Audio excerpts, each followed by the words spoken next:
Welcome to the Holistic Health Bites podcast. I'm your host, Andrea Nicholson, crime scene investigator turned metabolic health investigator. This podcast provides bite-sized episodes to help you have a pristine health scene so you can live a vibrant, adventure-filled life. Let's dive in.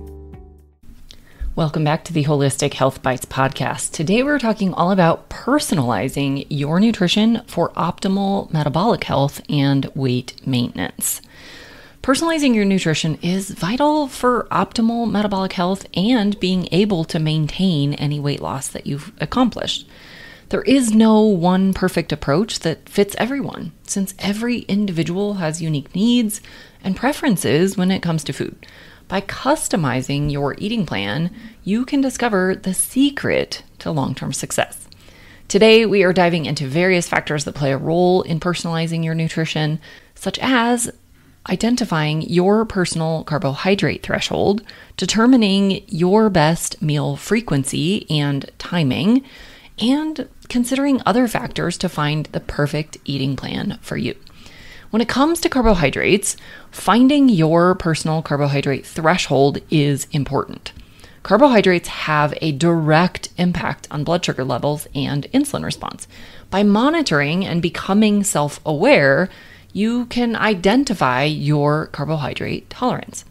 If you exceed your carbohydrate tolerance, you can develop insulin resistance and blood sugar imbalances. If you already have insulin resistance and blood sugar imbalances, staying under your personal threshold is key to healing. You can find your personal carb threshold by observing your body's response to different types and amounts of carbohydrates. My favorite way to do this is with a continuous glucose monitor. This is a small sensor that's worn on the arm for up to 2 weeks at a time. This sensor monitors your blood sugars 24 hours a day for the full 14 days. This gives you real-time feedback on how your body responds to specific foods and activities. These sensors used to be reserved for people with type 1 diabetes or those with very serious type 2 diabetes, but now they're more readily available for anyone who wants one, though it likely won't be covered by your insurance. I'd be happy to help you get a continuous glucose monitor and interpret your data. I'll leave the information in the show notes about how you can do that. If you aren't going to get a CGM or continuous glucose monitor, you can pay attention to how your energy levels, mood, and cravings change based on the carbohydrates you consume. Of course, not all carbohydrates are created equal. A simple sugar, like candy or fruit juice, will be absorbed much quicker than a complex carbohydrate like a sweet potato or other vegetable.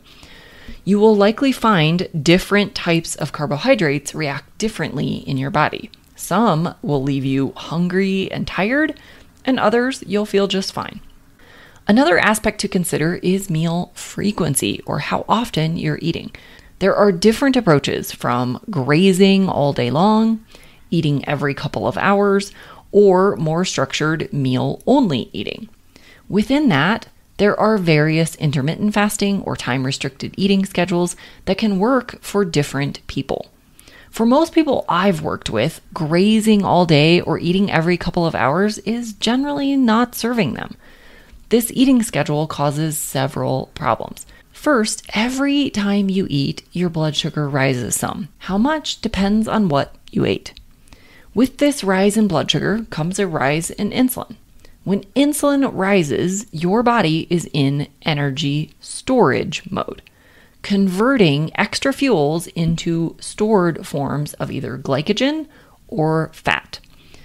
If you're constantly eating, your insulin levels never drop enough to start using those fuels.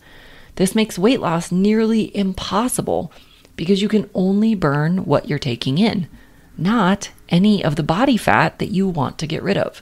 Second, eating all the time not only confuses your hunger signals, making you feel hungry all the time, but you also end up always thinking about food. When I was following this schedule of eating every couple of hours, I found myself thinking about my next meal or snack while currently eating.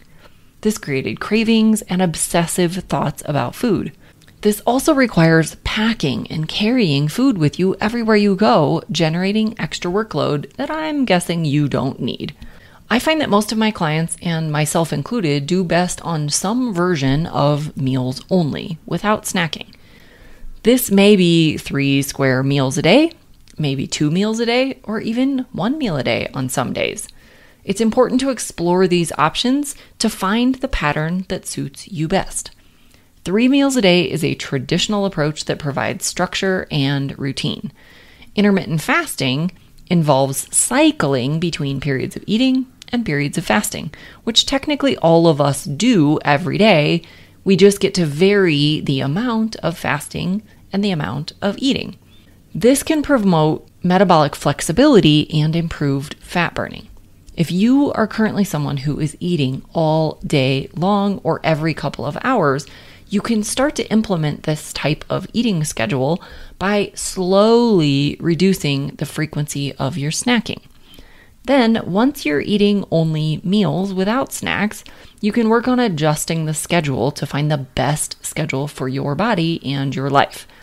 Initially, your body may feel a little bit extra hungry, but that's because you've trained it to expect food every few hours. As long as you're not shaky, weak, or dizzy, you're probably okay. Hunger is simply a signal or an urge to eat. Does not mean you actually need to eat. You can always check your blood sugar to be sure that it's not dropping too low. A basic glucose meter can be purchased from any local pharmacy for relatively cheap. Meal timing also plays a role in metabolic health. Our bodies have a natural rhythm known as circadian rhythm, which influences metabolism and nutrient utilization. If you align your meals with your body's natural energy fluctuations and digestive capacity, you can optimize metabolic function. We have different needs for energy intake early in the day than we do at night. If you think about how our ancient ancestors would have eaten, they would have eaten during daylight hours, when you can easily see to forage or hunt. We didn't consume food during dark hours before the advent of artificial light. Mostly these habits changed when we added refrigeration and environmental control. The more we can stick to our natural rhythms, the better our digestion, nutrient absorption, and overall body systems will operate. Eating too close to bedtime not only interferes with digestion, but that digestion also interferes with your sleep. When you're sleep deprived, you'll end up craving more junk foods, having less control over your choices, and having worse metabolic health. Along with finding your personal carbohydrate tolerance, we also need to find the right balance of protein and healthy fat. Many people thrive on lower carbohydrate intake, while others do better with moderate or higher intake. A lot of this depends on your activity level, your body composition, and your current metabolic health. Your ideal macronutrient ratios can change throughout your life as these factors change. So experiment with different carbohydrate levels and notice how your body responds in terms of energy, satiety, and blood sugar control. Protein is essential for muscle growth and repair, and the recommended intake depends based on factors such as how active you are, what kind of activity you're doing, and what your ultimate goals are. Protein is also necessary for enzymes and hormones and bone health and lots of other processes in the body. It's not just about muscles. Remember, all of your organ tissue are also made of muscles. Healthy fats are vital for hormone production, brain function, satiety, and for flavor. This is what makes our food taste good. So we want to incorporate a variety of fats, such as those that come with animal products, as well as avocados, nuts, seeds, olive oil. All of these are great sources of healthy fats that support metabolic health and promote satiety. Protein is also best absorbed with fat, so be sure to eat fat with your proteins. Individual factors should also be taken into account when personalizing your nutrition plan. What your overall lifestyle is, your activity level and type of activity. Your energy expenditures are also going to vary from person to person. For example, individuals with really physically demanding jobs or those who engage in regular intense workouts have completely different caloric and nutrient needs than someone who's more sedentary. Assess your own activity level and adjust your intake of calories and macronutrients accordingly. Additionally, identifying food sensitivities and intolerances is important as they can impact your overall metabolic health. Common culprits of food sensitivities and intolerance include gluten, grains, conventional cow dairy products, processed soy, and specific food additives like colors, sweeteners, and preservatives. Keeping a food diary and tracking how different foods make you feel can really help you identify which foods are not really working that well for you. If you suspect certain foods are causing negative reactions, consider eliminating them temporarily and then reintroducing them one at a time to identify any triggers. Most people do well by consuming most or all whole foods that don't have ingredient labels. This eliminates those additives and all the problems associated with refined foods. Psychological and emotional factors such as stress and emotional eating should also be considered as they influence eating habits and food choices. Mindful eating practices, stress management techniques, and seeking support from a healthcare practitioner or a therapist can help address these factors. To create a personalized eating plan, it may be beneficial to work with a professional nutritionist like myself. We can help tailor the nutrition plan to your specific needs and goals. This can also help you address any specific health concerns or conditions you may have, such as diabetes, insulin resistance, hypertension, and other metabolic disorders. While I am not a big fan of long-term obsessive tracking, temporary tracking to monitor your foods, your schedules, and any symptoms that come up can really help to fine-tune your approach. I also recommend regular check-ins with your healthcare practitioner to have comprehensive lab work done to monitor your overall health.